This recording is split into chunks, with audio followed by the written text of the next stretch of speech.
Physically, she was okay, but today it just didn't come together. It didn't come together, and I mean, some days that is the Olympics. You know, she did have the knee injury.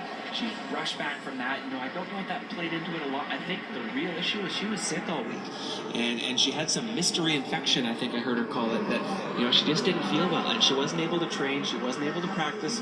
Skiers here last year, it's the only event that there wasn't enough snow to hold an Olympic test event. So the athletes didn't get a chance to test out this course, and there's probably a little bit of an uncomfortableness when you come to a course you've never ever skied on it before. Throw in sickness, throw in everything else.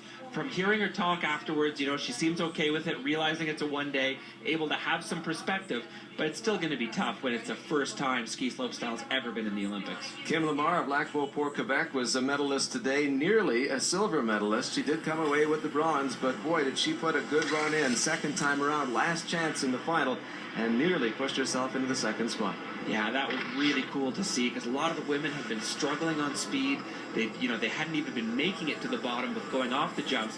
She was coming down, the course was a little bit chewed up, a little bit soft, and she came down and she put it down. I mean, she was out of second place by 0.4, which is not a lot when you're talking about a 100-point scale.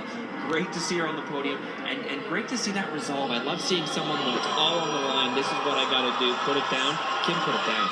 Devin Logan of the United States ending up with the silver medal. The other Canadian competing, Yuki Sabota, did make it to the final. She was in sixth. She really pushed to make her way onto the podium in her last run, but came up just a little short, ended up injured as things came to a conclusion.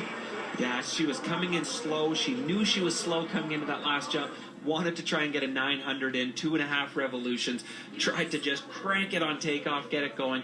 Didn't quite make it around. Didn't quite make it to the landing hill. We're hoping Yuki's okay. Great medical staff here to take care of her. And briefly, as we close the introduction of this sport on the Olympic stage, what did you think? I think it's great. This is such a cool sport, and I love that it's accessible to everyone.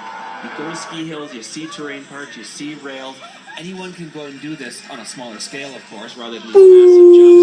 But, you know, it just has that appeal. To see the energy it brings, the energy in the athletes, the energy in the crowd here today was something pretty cool. And maybe some inspiration as a result of 2 more medals for Canada. All right.